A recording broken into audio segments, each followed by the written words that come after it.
But tonight what we're talking about is two roles that are really easy roles that we all, from time to time, and maybe more frequently than we'd like to admit, jump into. They're egoic roles, meaning they're roles that we adopt when we're feeling afraid or anxious or threatened in some way. We've talked about the ego basically, sometimes in some circles, ego means pride, right? Like when you think of ego, you think of a narcissist. But when we're talking about ego here, we're talking about the parts of ourselves, our wounded parts. Sometimes they're from our childhood. Sometimes they're more recent. Sometimes they're even from past lives. These wounded parts that we kind of cling to because we use them as a way to protect our heart.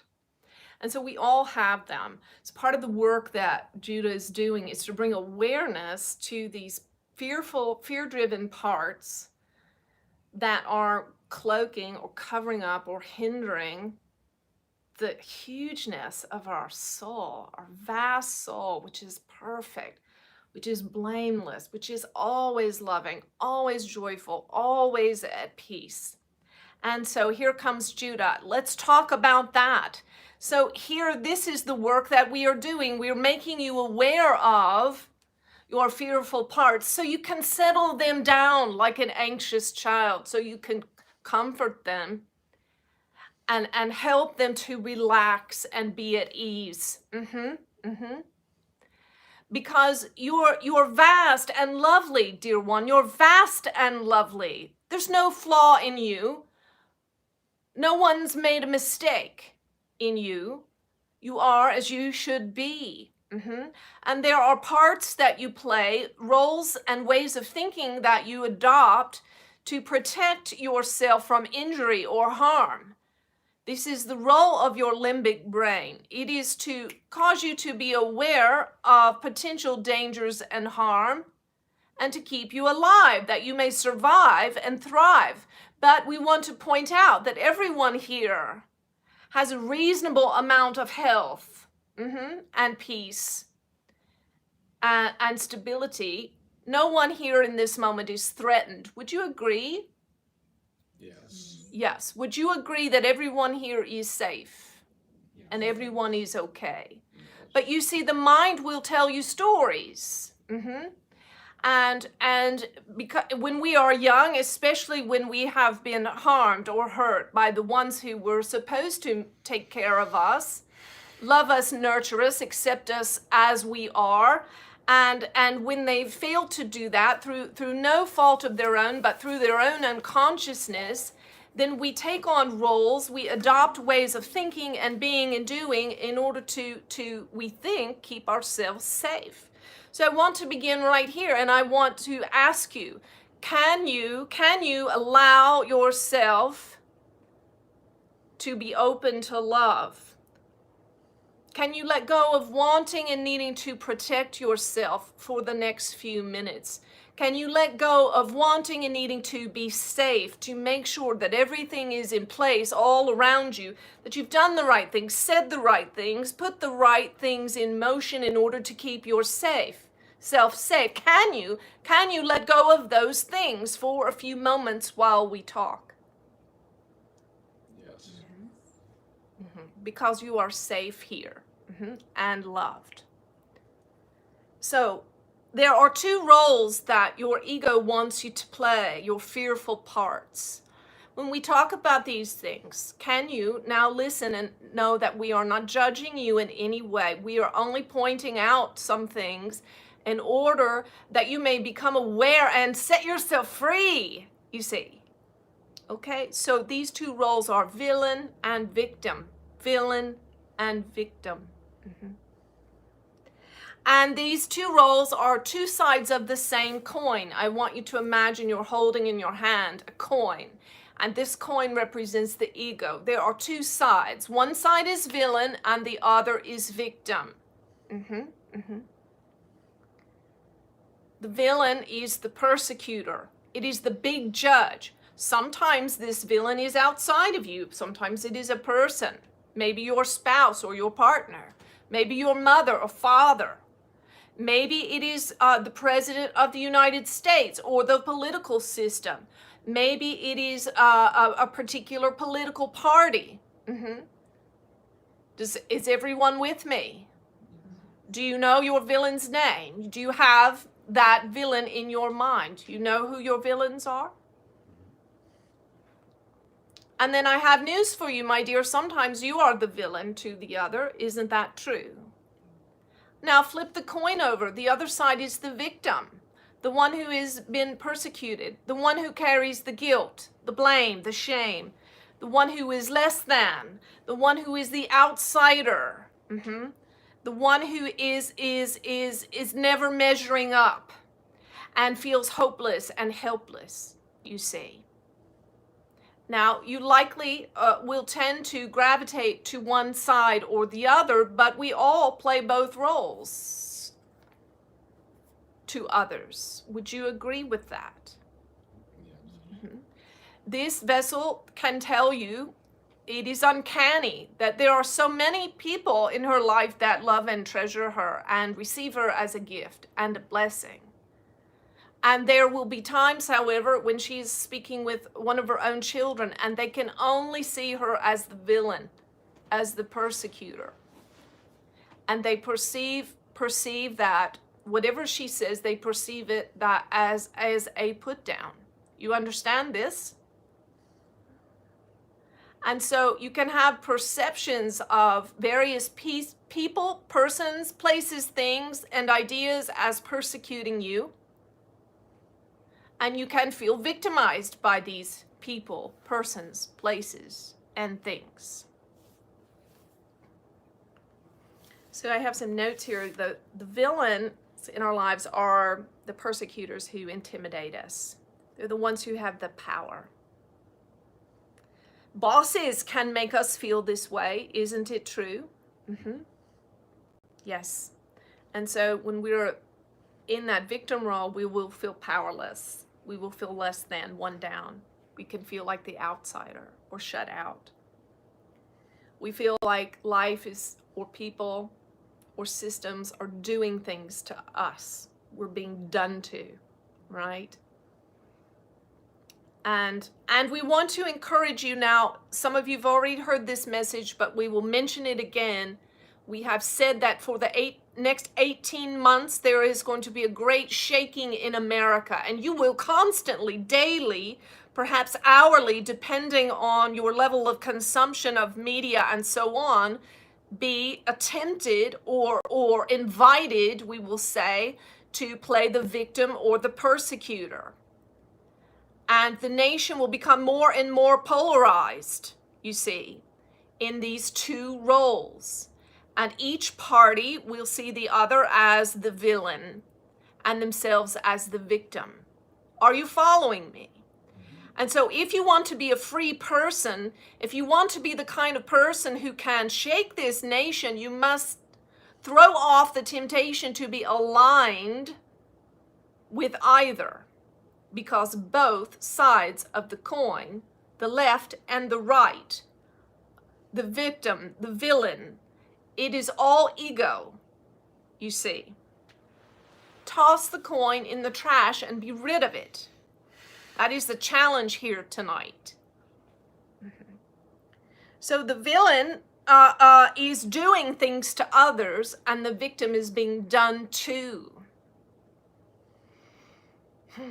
And all of these things keep you in a drama, a conflict, a problem, and the ego thrives on the drama, the problem, the conflict, the one up, one down. And it feeds the ego and inflates it. And until you can believe in your mind that the problem is insurmountable and there's no way out. And this sort of role playing, these roles lead to a warring spirit. And indeed, many times lead to war itself, to a physical, material realm of war.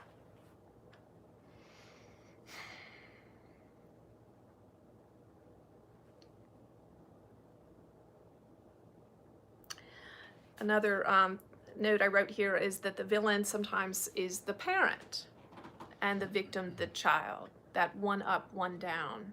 I want to let Judah talk about that a little bit, because most of us, if we really go back and dig to where we've felt victimized, a lot of times it's with parents, right?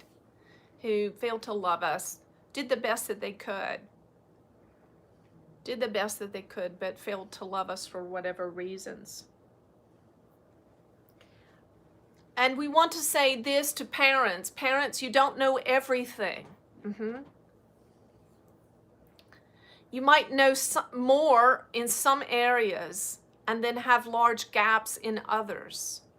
And you cannot fix your own soul and your own hurt and distress by raising perfect children. So why not stop that and let them be what they are? And some of the children coming on the scene are old souls with incredible wisdom and insight. And they will be earth changers. And in the next 3 generations, people like this vessel here that you are listening to, and this phenomenon that you call channeling, and other phenomena such as psychokinesis and remote viewing and clairvoyance and clairaudience and prophecy and so on, these gifts will be the norm rather than the outlier. And so there is a need on the earth right now for parents who can have the humility to understand that perhaps the children have something to teach them, you see. And parents who can provide loving, safe, attentive atmospheres and environments for children to simply be what they are. And parents, we're going to ask you to stop molding your children into what all the shoulds, all the things you think they should be, out of your fear that they will be rejected by society or be victimized by someone. But instead, give them a loving, safe environment in which to be what they are and to realize their godlikeness.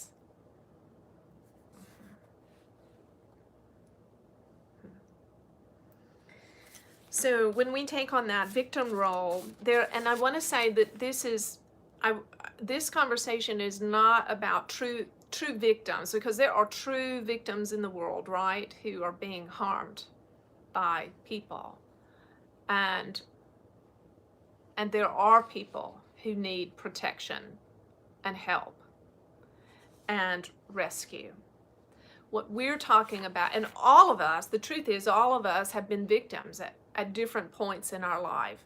Some of us have had big, difficult traumas as children, perhaps traumas that went on for many years. Some of us have been victims with a capital V. But all of us have been victims to one degree or another of unconscious people, right? But this is the moment of freedom, because we're in this room, we're all adults. Would you agree? And nobody here in this moment is being victimized. So that's where we have to flip the dynamic and begin to disassociate this identity that we've taken on to whatever degree we've associated with this victim mentality. A big one for me, I really struggled with self-pity and depression, and victim, was the role that I would tend to play. I wasn't an angry person. I could be controlling, I could be angry at different times, but I tended to gravitate towards that more of that underling position and letting people run over me and that sort of thing. And for me, my religion trained me very, I would say, probably unintentionally to a large degree and covertly, that suffering is a badge of honor. Imagine growing up, seeing Jesus nailed to a cross with blood running down his hands and out of his side, and his head, and his dejected, downcast head. Imagine that being like the central picture, an association that you have with God, that suffering So for me, there was an unconscious belief that to suffer is a badge of honor, or to suffer is to be spiritual. And that's a pretty big head trip, I think, that I'm still unpacking to some degree. So sometimes, here we are as adults, we're not being abused by anyone anymore in this moment, hopefully. And if you are, it's your time to set yourself free. But sometimes, because of all the conditioning, mental conditioning, it can be difficult to distinguish. Am I really a victim here? Or is this just ways of thinking and being of my own conditioning? Is this just in between my own two ears? So how do you learn to distinguish that? Well, okay, Judah wants to talk about that, answer that. So learn to distinguish what is the truth of the moment when you are present. You see, when you have a victim mentality that is related or attached to, it's like, yes, like a cable connecting you to your past, like a steel cable wrapped around your waist, connecting you to former memories and former happenings. And this connection, this etheric or energetic connection to your past will hold you in a place of bondage in between your two ears, and it will cause you to be reactive. So one of the ways you can distinguish, am I really being abused here by this person, or is this a victim mentality in me? You can tell by your level of reactivity. If you're highly reactive in a way that doesn't align with what's going on in the moment, you can be assured that it's historical. Yeah. So one of the things, little tips that I came across that has been enormously helpful for me breaking this egoic pattern is the acronym JADE. And JADE stands for justify, argue, defend, and explain. Justify, argue, defend, and explain. So anytime I start to justify what I'm doing or thinking or saying, or arguing my point, or defending myself, or even just feeling the need to explain myself, that's a big clue for me that my ego is stirred up around something. And for me, this tool has been priceless. And sometimes it is all I can do not to pipe up and justify, argue, defend, and explain. And Chuck can tell you that I do a lot of that. But if, don't judge yourself when you do it, but if you catch yourself doing it, you can say to yourself, oh, that's my ego. I'm trying to defend some part, something that's not serving me. And just be aware of it. If you can, just kind of laugh at it. And sometimes I'll even just laugh and say, well, I'm going to Jade right now. I'm going to just justify, argue, defend, and explain my point. and sometimes that helps to break the ice a little bit too. So, how do we flip the roles? Let's talk about the 5D. Now, I'll just explain for those of you new what I mean by 5D. So, in the fifth dimension is a realm beyond what we can see, taste, touch, feel. The third dimension is our material realm. It's this red carpet, it's this room, it's our glasses on our face, clothes on our body, it's the air blowing through the vents. That's our 3D. And we're all kind of sharing some of a similar experience right now in our material, physical experience. The 4D is our thoughts and emotions. It's our very unique perspective. Each of you sitting here is having a completely different experience than the person beside you, because you were raised by different people in particular places and educated in different ways and taught different things about God and life and who you are. And so each of you in between your own two ears has a completely unique perspective of the world and everything going on right now. Would you agree? Okay, so and those perspectives are what cause us to pick up these victim and villain roles and other roles that we play. So 5D is this. The fifth dimension is what Judah is helping us to become as our fifth dimensional person. And I'll let Judah explain that. So each of you, my dear, is bigger than your name. You're bigger than the date of your birth, the date of your death, and everything in between. You are an eternal soul. You came from the unseen into this life. And you're living, your soul is living and experiencing life through your third dimensional body, your physical body, and your fourth dimensional constructs of your personality. The constructs that this vessel just explained to you. But you are so much, ever so much more than that, you see. You are a vast and eternal soul, and your soul is blameless. It is perfect. It emanates from God. It is flawless. It is completely loving and completely loved. Your fifth dimensional self is just and always knows the right answer at all times for every situation. Your fifth dimensional soul is infinitely wise because it emanates from God and indeed is a part of God. It is a part of the universal consciousness. And in this fifth dimensional realm, you see, you are all one. And there are no villains and there are no victims because everything is as it should be. You see? And so in coming days, as we have spoken about what is going to be happening in the third dimensional realm of the United States, and in the fourth dimensional realm of Americans in particular, and the victim and villain cycle playing out and all the drama and conflict and so on, everyone here and everyone listening to this message has a choice, and that is to simply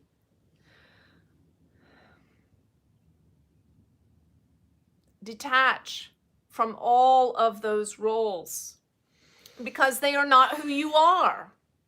They are not who you are. You are neither villain nor victim. You are the express purpose of God in the earth. You are divinity. You are a human being who is evolving into a consciousness that we will say you might closely associate with being angelic.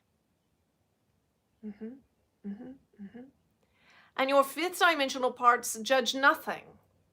And your fifth dimensional parts allow everything. And your higher dimensional self understands everything is as it should be and all things are evolving exactly as they should and everything is moving towards perfection. And so all the roles that everyone is playing are simply like roles in a movie that will be they will come to an end when the curtain closes.